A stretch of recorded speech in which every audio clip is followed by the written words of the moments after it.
اعوذ باللہ من الشیطان الرجیم بسم اللہ الرحمن الرحیم۔ پیارے طلباء و طالبات، السلام علیکم ورحمۃ اللہ۔ میں آج پھر 10ویں جماعت کے طلباء و طالبات سے مخاطب ہوں۔ میں آپ سب کا خیر مقدم کرتا ہوں۔ تو آج ہم پھر کل کی جو نظم جو نذیر اکبر آبادی کی مفلسی کے عنوان کے تحت آپ کی اردو میں لکھی گئی موجود ہے، تو کل میں نے آپ کے سامنے اس شاعر نذیر اکبر آبادی کے متعلق مختصر سا اس کی زندگی کا خلاصہ آپ کے سامنے میں نے بیان کیا۔ تو آج اس کی اس نظم جو مفلس کے عنوان کے تحت اس نے لکھی ہے، تو آج اسی کی تشریح کرنے میں جا رہا ہوں۔ امید ہے کہ آپ بڑے غور سے اس میرے ویڈیو کا مشاہدہ کرو گے اور زیادہ سے زیادہ اس کو سمجھنے کی کوشش کرو گے۔ جہاں آپ کو دقت ہوتی ہے سمجھنے میں، تو وہاں آپ کی ذمہ داری بنتی ہے کہ مجھے آگاہ کرنا، اسی گروپ میں پوسٹ کرنا کہ کہاں پر آپ کو دقت ہوتی ہے، دشواری ہوتی ہے سمجھنے میں۔ تو میں انشاءاللہ الرحمن ڈیفینیٹلی اسی وقت آپ کو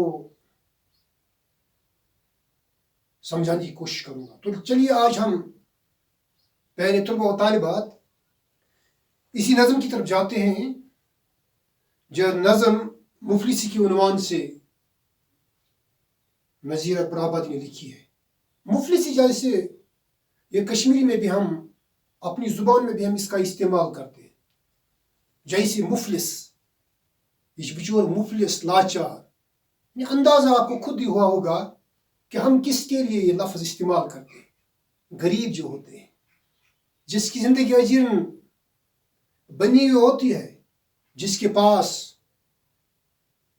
کھانے کی چیزیں نہیں ہوتی ہیں، اوڑھنے کے کپڑے نہیں ہوتے ہیں، جو لاچار و بیچار ہر دم ہر ساتھ ہر وقت ہوتا ہے، تو اسی مفلس کی عکاسی نذیر اکبر آبادی نے بڑے بہترین اشعار میں اس نظم میں کی ہے۔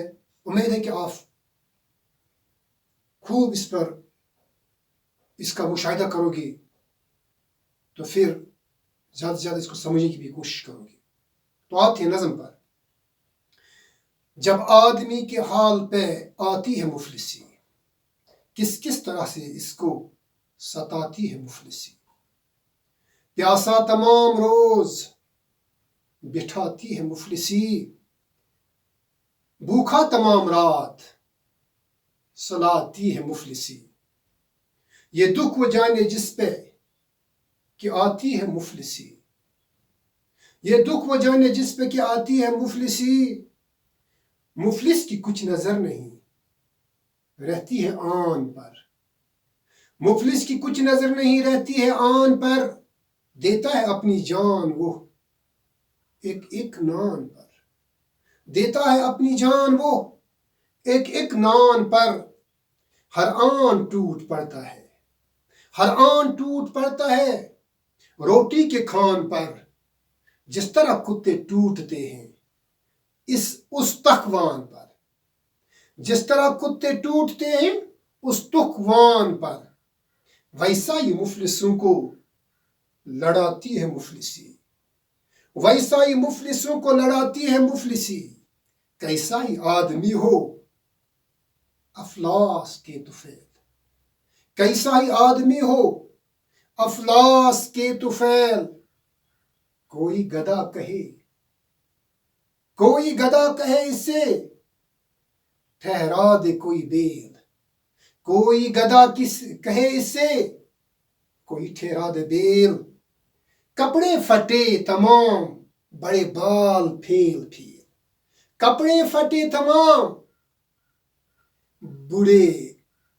بڑے بال پھیل پھیل، منہ خشک دانت زرد، بدن پر جمع ہے میل، بدن پر جمع ہے میل، سب شکل قیدیوں کی بناتی ہے مفلسی، سب شکل قیدیوں کی بناتی ہے مفلسی، دنیا میں لے کے شاہ سے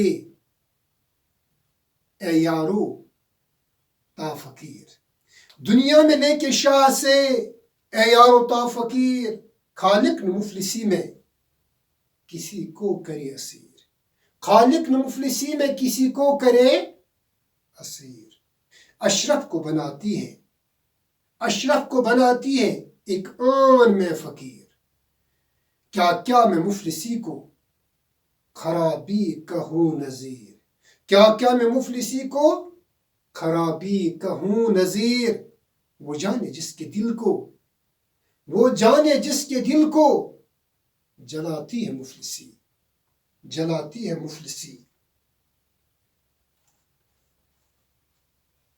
تو مطلب میں فرماتے ہیں یہاں پر شاعر نذیر اکبر آبادی، جب آدمی کی حال پہ آتی ہے مفلسی، کس طرح سے اس کو ستاتی ہے مفلسی،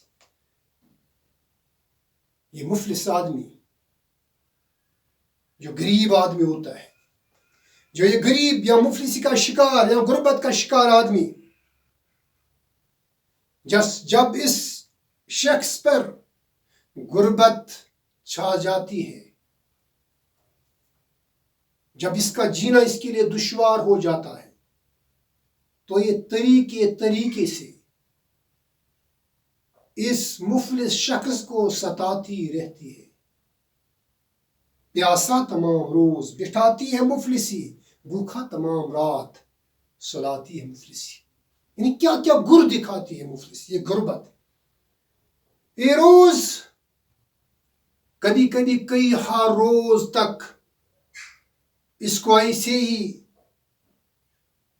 پیاسے ہی بٹھاتی ہے، پینے کے لیے اس کو کچھ ملتا ہی نہیں، کبھی اس کو بھوکے معدے ہی سلا دیتی ہے، بھوکے پیٹ ہی سلا دیتی ہے مفلسی، ہائے ہائے کر کے سو جاتا ہے، پیٹ بھوکا ہوتا ہے، پیٹ خالی ہوتا، خالی پیٹ بھی مفلسی ایک انسان کو سلا ہی دیتی، وہ یہ دکھ وہ جانے جس پہ کیا آتی ہے مفلسی، کون جانتا ہے یہ دکھ یہ درد وہی جان سکتا ہے جس کے گھر میں اس مفلسی نے ڈیرا ڈالا ہوگا، جس شخص کو اس مفلسی نے اپنا نوالا بنایا ہوگا، تو وہی جانتا ہے یہ مفلسی کس طریقے سے انسان کو ستا کے رکھ دیتی ہے۔ تو آگے شاعر فرماتا ہے، مفلس کی کچھ نظر نہیں رہتی ہے آن پر، یہ مفلس شخص جو ہوتا ہے، یہ غریب شخص جو ہوتا ہے، اس کو کبھی ناز نہیں ہوتا شان و شوکت پر، اس کی آنکھوں کے سامنے کبھی بھی یہ شان و شوکت نہیں ہوتی ہے، اس کو صرف روٹی سے غرض ہوتا ہے، اس کو صرف پانی سے غرض ہوتا ہے کہ پانی ملے تو پیوں، اور روٹی ملے تو بھوک مٹھاؤں اپنے خالی پیٹ کا، اس کو کسی کی شان و شوکت سے کوئی واسطہ نہیں ہوتا ہے، ہر آن ٹوٹ پڑتا ہے، دیتا ہے اپنی جان وہ ایک نان پر، اس سے کیا غرض کسی بلڈنگ کسی محل خانے سے، اس سے کیا غرض کسی کی لاریوں گاڑیوں سے، اس سے کیا غرض کسی کی کاروبار و تجارت سے، اس سے کیا غرض، اس کو نان چاہیے، روٹی چاہیے، بس یہ روٹی ڈھونڈنے کے لیے نکل پڑتا ہے، یہ بڑی کوشش کرتا ہے کب اور کہاں مجھے اپنے پیٹ کی بھوک مٹانے کے لیے روٹی مل جائے، بس اس کو اسی چیز کی فکر ہوتی ہے۔ ہر آن ٹوٹ پڑتا ہے روٹی کے کھان پر، جس طرح کتے ٹوٹتے ہیں اس تکوان پر۔ کیا کرتا ہے مفلس بیچارہ، یہ غریب شخص، یہ مفلس شخص کیا کرتا ہے؟ ہر آن یعنی ہر وقت یہ کیا کرتا ہے؟ یہ صرف تلاش کرتا ہے روٹی، جہاں روٹی ملے بس اسی پر جپٹ پڑتا ہے۔ ویسا ہی اس پر یہ جپٹتا ہے، اس روٹی پر، جیسے کتے ہڈیوں کا ڈھیر دیکھ کر ہڈیوں پر جپٹ پڑتے ہیں۔ ویسا ہی طور طریقہ یہ بیچارہ اپنی پیٹ کی بھوک مٹانے کے لیے کرتا ہے۔ ویسا ہی مفلسوں کو لڑاتی ہے مفلسی، جیسے کتے ان ہڈیوں کے ڈھیر کو دیکھ کر ایک دوسرے سے سبقت لینے کی کوشش کرتے ہیں کہ کہیں دوسرا کتا یہ ہڈی لے کے بھاگ نہ جائے، تو ویسے ہی مفلس انسان جھپٹ پڑتے ہیں ان روٹیوں پر، اس کھانے پر جو انہیں کہیں نظر آتا ہے، تو یہ بھی ویسے ہی ٹوٹ پڑتے ہیں۔ حالانکہ ہم یہ سماج جو ہوتے ہیں، یہ سماج برا بلا انہیں کہہ دیتا ہے، لیکن یہ اللہ ہی جانتا ہے، اور وہ لوگ جانتے ہیں یہ کتنے ہی دنوں سے بھوکے ہوئے ہوں گے، یہ کتنے ہی دنوں سے پیاسے ہوئے ہوں گے، کون جانے۔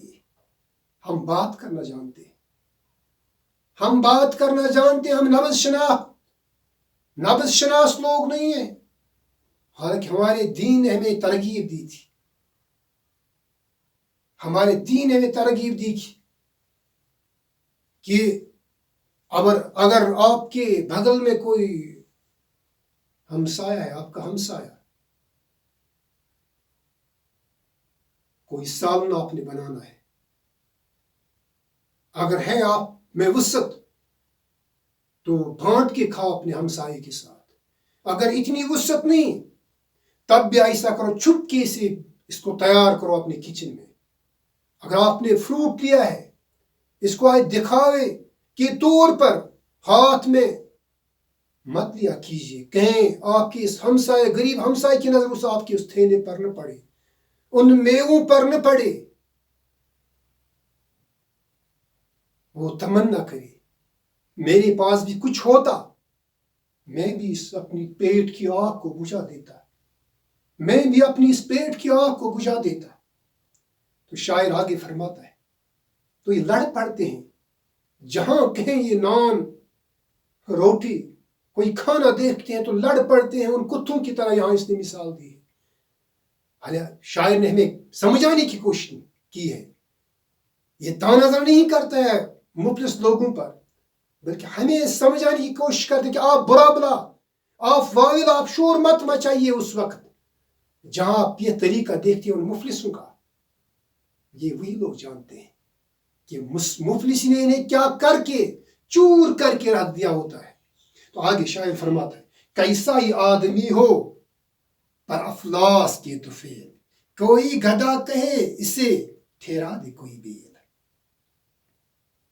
یہ افلاس ہی ہوتی ہے، یہ غربت ہی ہوتی ہے جو انسان کی حالت بگاڑ کے رکھ دیتی ہے، جو انسان کی شناخت مٹا کے رکھ دیتی ہے۔ یہ غربت ہے، یہ افلاس ہے۔ کوئی دنیا کے لوگ بات کرنے والے جو ہوتے ہیں، کوئی انہیں گدھا کہتا ہے، تو کوئی بیل کے نام سے ان مفلس لوگوں کو پکارتا ہے، انہیں ونان چک ہم گئی کھر، ہم گئی داند، یعنی اس قسم کی تانہ زنی لوگ ان مفلسوں کے لیے استعمال کرتے ہیں۔ تو پھر آگے شاعر فرماتا ہے، کپڑے پھٹے تمام، بڑے بال پھیل پھیل، منہ خشک دانت زرد، بدن پر جمع ہے میل۔ یعنی ان کی یہ حالت زار بیان کرتا ہے اس شعر میں یہ شاعر۔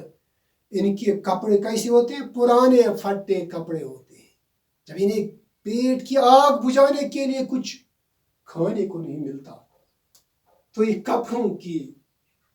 کپڑوں کا اوڑھنا کیسے ان کی بس کی بات ہوگی؟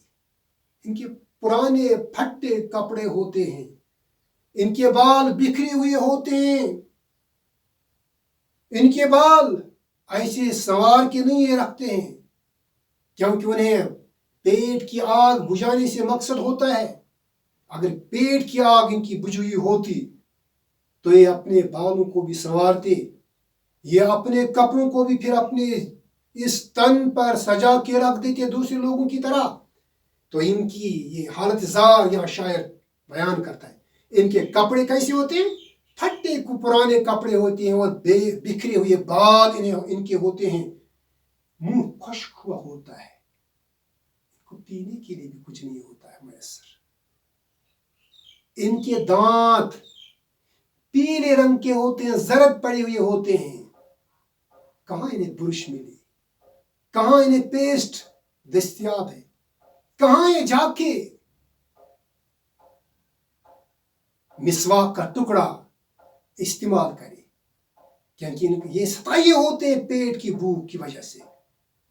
پیٹ نے انہیں اتنا ستایا ہوا ہوتا ہے، بس یہ پیٹ بھرنے کی کوشش کرتے ہیں، جہاں دیکھتے ہیں کچھ وہاں دوڑ کے جاتے ہیں۔ تو پھر بدن ان کا کیسا ہوتا ہے؟ یہ میل کچیل سے بھرا ہوا ہوتا ہے۔ انہیں کہیں کوڑے کے ڈھیر سے کوئی کھانے کی چیز مل جاتی ہے، یہ دیکھتے ہیں تو یکدم وہ دوسرا جو کوڑا کرکٹ تنکے ان کے وغیرہ ہوتے ہیں اس پر انہیں ہٹا دیتے ہیں، اس میں سے نکال کر اسے نوالا اپنا بناتے ہیں۔ تو یہاں شاعر فرماتا ہے، سب شکل قیدیوں کی بناتی ہے مفلسی، سب شکل قیدیوں کی بناتی ہے مفلسی۔ یہ مفلسی کیا کرتی ہے؟ یہ اس طرح سے اس مفلس انسان کی شکل بگاڑ کے رکھ دیتی ہے، اس کا وجود اس کو تہس نہس کر کے رکھ دیتا ہے، جیسا کہ کوئی قید میں ہوتا ہے۔ ایک قیدی کو اوڑھنے کے لیے کپڑے میسر نہیں ہوتے ہیں، کھانے کے لیے وہ اعلیٰ قسم کا کھانا میسر نہیں ہوتا ہے،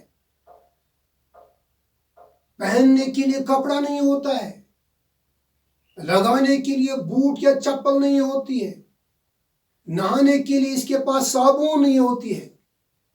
تو یہ شاعر یہاں کہتا ہے اس قیدی کی طرح اس مفلس شخص کو یہ مفلسی غریبی ستاتی ہے، یعنی قیدیوں جیسی حالت اس کی بنا کے رکھ دیتی ہے۔ یہ مفلسی دنیا میں لے کے شاہ سے اے یارو تا فقیر، خالق نے مفلسی میں کسی کو کہے اسیر۔ یا دعا یا اشعار کہے ہیں اس شاعر نے، دنیا میں لے کے شاہ سے اے یارو تا فقیر، کوئی دنیا میں بادشاہ ہو یا تنگ دست ہو، اس بادشاہ سے لے کر تنگ دست تک، یا اس تنگ دست سے لے کر بادشاہ تک اللہ کرے کوئی اس مفلسی کے قید و بند میں پھنس نہ جائے، کہیں سے اس مفلسی کا مزہ چکھنا نہ پڑے، مفلسی کا اس غربت کا، اس لاچاری کا کہیں سے سامنا نہ کرنا پڑے۔ تو آگے شاعر فرماتا ہے، اشرف کو بناتی ہے ایک آن میں فقیر، کیا کیا میں مفلسی کو خرابی کہوں نذیر۔ اشرف یہ شرفا قسم کے لوگ ہوتے ہیں، شریف زادے جو ہوتے ہیں، یہ مفلسی کیا ہے؟ ان شریفوں کو بھی وہ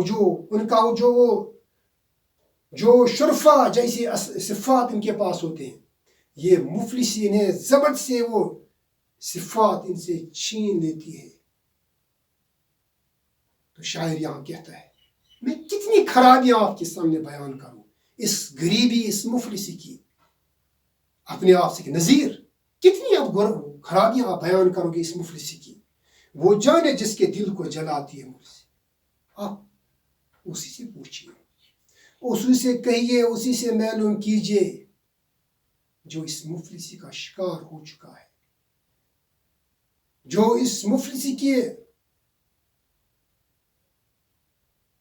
حصار میں پھنس چکا اس سے پوچھئے، وہ زیادہ میرے سے نذیر، شاعر اپنے آپ سے کہتے ہیں نذیر وہ میرے سے زیادہ آپ کو اس کی تشریح، اس کی جانکاری دے سکتا ہے۔ تو بچوں آج اتنا ہی، جہاں آپ کو دقت ہوئی ہوگی، دشواری پیش آئی ہوگی اس کو سمجھنے میں، فون کیجیے مجھے یا اسی گروپ میں پوسٹ کیجیے مجھے، تو انشاءاللہ الرحمن مجھے آپ بالکل وہیں پاؤ گے، وہاں پاؤ گے۔ صرف اپنا خیال رکھیے، صحت کا بھی خیال رکھیے، بھرپور توجہ اپنے اسباق کی طرف رکھیے۔ والسلام علیکم ورحمۃ اللہ وبرکاتہ۔